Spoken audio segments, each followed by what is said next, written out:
地重奏作品 K80。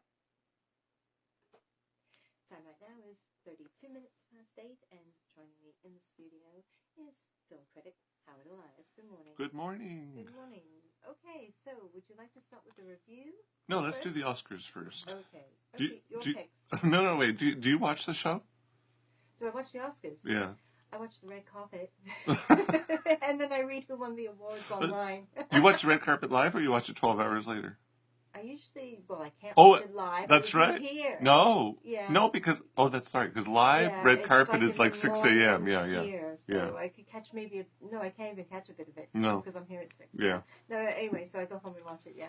Yeah, I stopped watching it years ago because I'm either too lazy to get up at 6, or by the time 8 p.m. comes around, you already know who's won. Exactly. And you try as you may, you shut yourself off from Facebook, and even RTHK News, they announce it. They don't do that. It's, you just can't get away with it. So I just... Best picture, best actor. Yeah, exactly. So I just give up, and then I watch the highlights the next day. But in fact, Oscar viewership it's been going down in recent years. Last year, only 32 million Americans watched the show. Well, it kind of seems to go on forever, but also, the thing is that it's so immediate. Like everybody's tweeting, and it's, it's on Instagram, and already within seconds. You don't have to be watching it. Right, exactly. Yeah, and I wonder if they're concerned about it. And then now, to top it all up, you've got the accusations of sexual abuse. You have the pedophilia accusations of pedophilia, and all those other things that are going on, and then the lack of diversity in both the nominees and the voting body. So the Academy is not doing very well in terms of their image. And the other problem they have is that a lot of the big category films, like Best Picture, Best Actor, those films, they don't make it into the cinemas outside of Los Angeles and New York until January at the earliest. And so most people haven't seen the films, and that's certainly the case here, where even today, Call Me By Your Name, an Oscar-nominated film, Call Me By Your Name is only opening now. Phantom Thread is opening next week. Lady Bird opened last week, and we have other fills that have been nominated either don't even come here, or they're not even coming until April or May. Billboards, that's already available. Yeah, that came. You can watch it. Yeah. So I think they really shot themselves in the foot. But anyhow, so here are my picks. Now, this has been an interesting lead up. The Oscars is always the last of the big film awards. So, we have the BAFTAs, the Critics' Choice, the Golden Globes, the Screen Actors Guild Award, all these awards. Well, this year, it seems that there's a consensus amongst the voters. They're all voting for the same people in each category, or the same films in each category. So in terms of Best Actor, Gary Oldman, who played Winston Churchill in The Darkest Hour, he's won all the awards, all the big awards. So it seems like if he doesn't win the Oscar, I think that'll be a big surprise. Do you think he should? Yes, I do think he should. I like the film, but I thought he was the whole film. The rest of the film was, throwaway. But he was wonderful. So, and it was really transformational, with the makeup that he was wearing and the fat suit and the whole thing. So I really, I did enjoy his performance, and I would vote. If I was voting, I would vote for him too. So that's my choice. For actress in a leading role, again, Frances McDormand from 3 Billboards Outside of Ebbing, Missouri. She's won all the big awards. And again, I'd say she's going to win this one too. And if I was a voter, I would vote for her too. I'm going to watch it before the awards on Sunday night. Yeah, Sunday night, Monday morning here. Yeah. I'll watch it this weekend. Yeah. So yeah, you'll enjoy it. I didn't like the ending, but I did enjoy the film, and I loved her performance. I would say if Sally Hawkins from The Shape of Water would win, I wouldn't be too upset, because I thought she did a great job. But I'm thinking the voters are going to go with Frances McDormand, and I would go with Frances McDormand as well. For actor in a supporting role, again, Sam Rockwell from 3 Billboards. He's won all the awards. He will probably win this one too, and I would vote for him too. He was wonderful. He plays a racist cop, and there was a lot of talk about him playing such a horrible person. It's a character, you know, it's not him, it's a character. If you play that character well, that's what the craft is all about. That's right, exactly. So I would vote for him too. If anybody is going to upset him, it'll be Christopher Plummer from All the Money in the World, because he stepped into this film at the last. This is the film about J. Paul Getty, the kidnapping. It came and went. I think actually it might. So with that, it came and went. Well, no, I think actually he's just supporting, is he? No, I think in a film that came and went. Yeah, it might still be playing here. It only opened here like a couple of weeks ago, but that was the film that Kevin Spacey was in. They had already shot the film, and then when the whole allegations about Kevin Spacey and pedophilia and all that, they had to yank all his scenes, and then Christopher Plummer stepped in, and they had to reshoot all those scenes. So if anybody's going to upset, it'll be Christopher Plummer. But I would say Richard Jenkins from The Shape of Water did a wonderful job. So again, I wouldn't be upset if he won. But I would say Sam Rockwell will get it. For actors in a supporting role, again, this is like, you know, it's deja vu. Allison Janney, who played Tonya Harding's mother, Lavona Golden, in I, Tonya. Did you end up seeing the film in the end? Not yet. You have to see it. She is wonderful. And again, if I was voting, I would vote for her too. So I don't think that, well, maybe Laurie Metcalf from Lady Bird might upset her. But I'd say, no, probably Allison Janney. So in the first 4 big categories, I don't think there'll be any surprises. This is going to be standard stuff. As far as foreign language film, I've usually by this time of year, I've seen all the foreign language films, but they haven't come to Hong Kong. There's one came called On Body and Soul from Hungary. I saw it. It was very good. I reviewed it here. Is it Oscar worthy? Not so sure. There's another film called The Square. It's a Swedish film, opens today. I haven't seen it yet, but it's by the same director who did Force Majeure, which I reviewed here last year or 2 years ago. I can't remember, which was a wonderful film, and it didn't get nominated. I felt it should have been nominated. So I have a feeling The Square will win, sort of as a, oops, we made a mistake last time, now we'll give it to you. But apparently it is supposed to be a good film, regardless.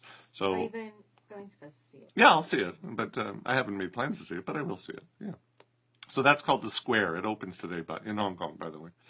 As far as music, original score, we have the song, what's it called? This Is Me from The Greatest Showman. It's a very anthem-like song. Did you see The Greatest Showman?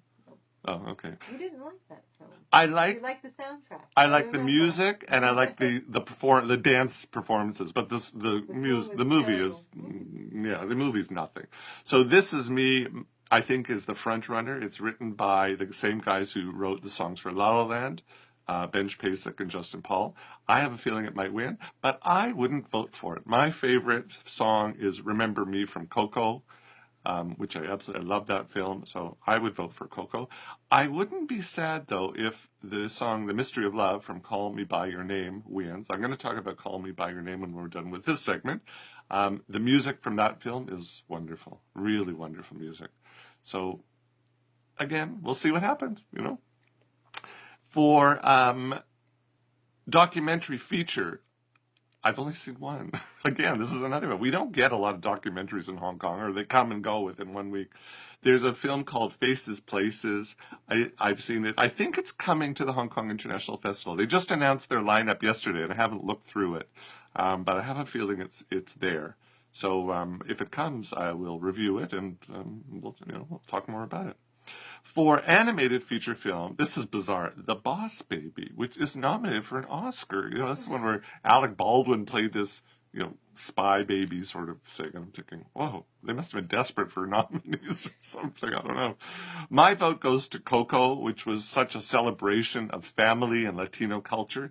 But I have a feeling that Loving Vincent may win, because that's the one that was hand-painted. And I didn't see Loving Vincent because, again, it came and went. But from what I understand with Loving Vincent, it's visually a beautiful film, but boring beyond belief. So we'll see what happens. But my vote goes to Coco. For Best Director, the favorite here is Guillermo del Toro from The Shape of Water. If I was voting, I would vote for him too, because I think he's going to walk away. This one to me is a no-brainer. He will win for sure. For Best Picture, this is done very differently. Yeah, for Best Picture, it's done differently than all the other categories. There's 9 films that are nominated for Best Picture, and what the Academy voters do is they rank them from 1 to 9.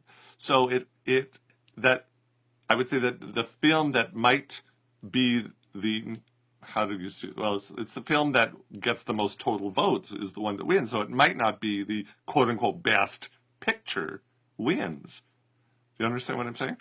So here we have, this is a very interesting situation. The 2 front runners are The Shape of Water and 3 Billboards. If they split the votes, the number 3 film might win.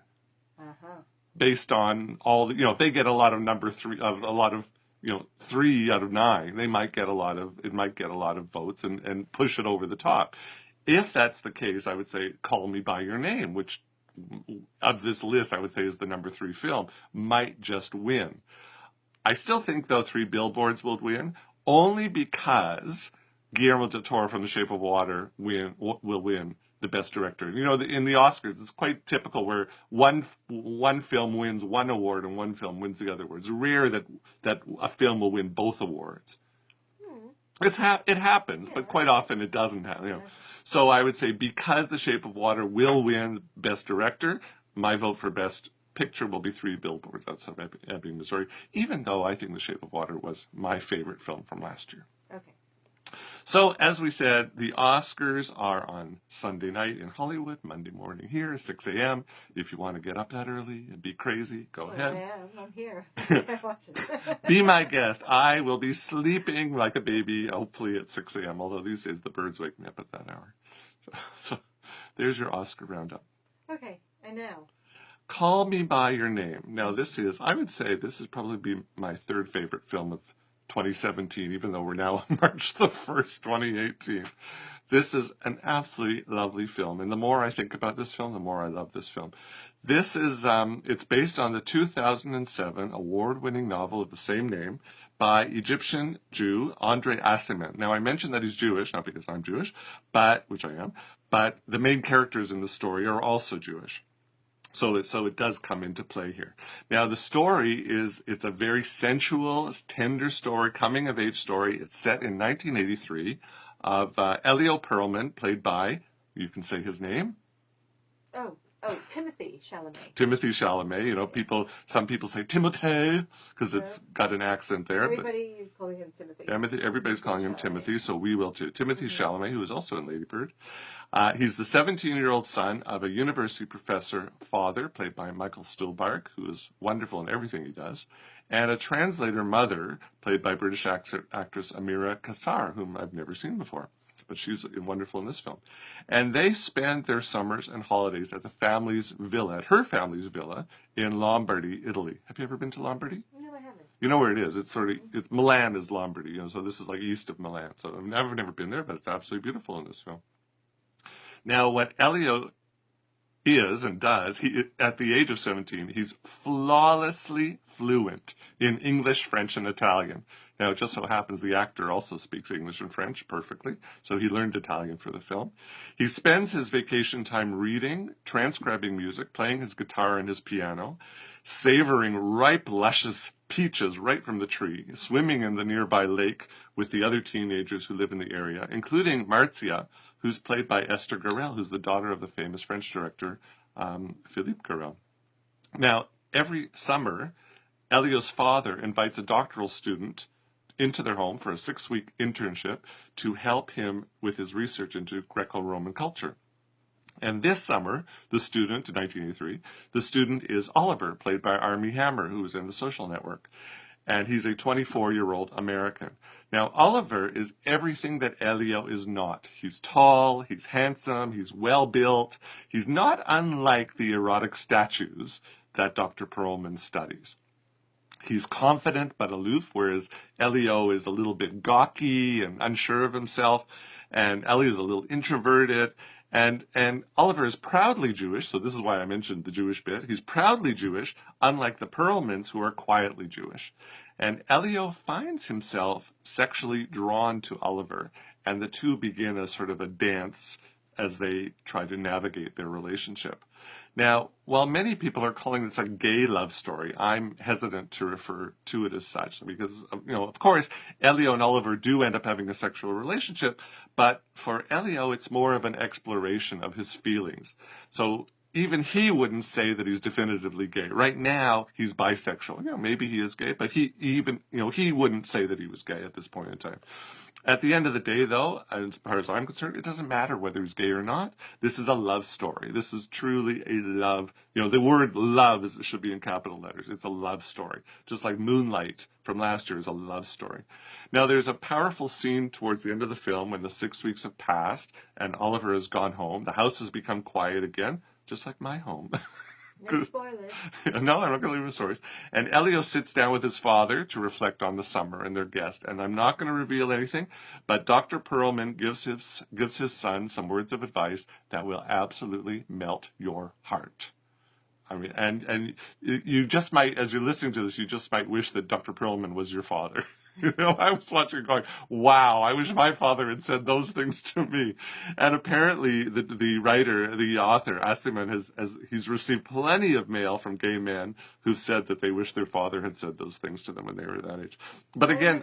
Call him emotionally intuitive. Yeah, for sure. Well, what I would say, to me, again, it's not a gay thing. It's about a father who remembers what it's like to be 17 and to explore love.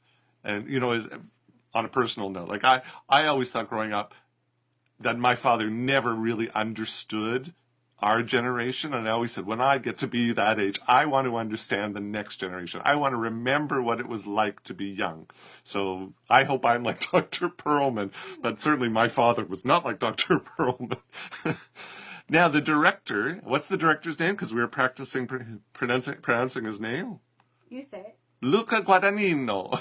Right? Guadagnino. Luca Guadagnino, he's Italian. He takes his time with his story, and it's a good hour before Elio and Oliver get together. But that's okay, because you feel like you're with them in Italy, where the summer days are long, the air is fresh, the water's refreshingly cool, the fruit is deliciously sweet. You're salivating as I'm saying this.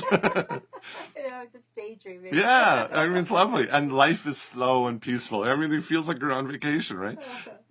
So this film is not for the impatient, but fortunately, you will be richly rewarded by the time the final credits roll. And certainly the closing scene, which was apparently shot in one take, makes it all worthwhile.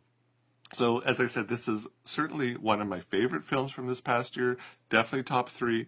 The performances all around are superb. I'd say this is Armie Hammer's best performance. I haven't seen him in many things, but this is certainly his best performance. Timothy Chalamet, I've only seen him in Lady Bird, and here he's really the star of the film. He's wonderful. All the performances are excellent. The cinematography, which was done by a Thai guy named Sayombu Muktiprom. And I was looking up to see what he's done. I've never seen any of his movies. I mean, he's done Thai films. He's got a beautiful eye. But I suppose you can't take a bad picture in Lombardy because everything's gorgeous, right? The story was adapted by 89-year-old James Ivory of Merchant Ivory fame. So he did a wonderful screen adaptation, and the direction is wonderful. So be sure to see it in the cinema. You need to see it on a big screen so you can absorb Italy. To see it on a little screen, you won't feel that atmosphere. So do see it. It opens today. Wonderful film. It is, if you're sort of a gay phobic or whatever, it is not a gay film in my opinion. There is, of course, it's gay love, but it's not a gay film. It's a love story. So highly recommended. If I had 3 thumbs, I'd put them all up. Okay, thank you. All right. Howard Elias on Call Me By Your Name. Right.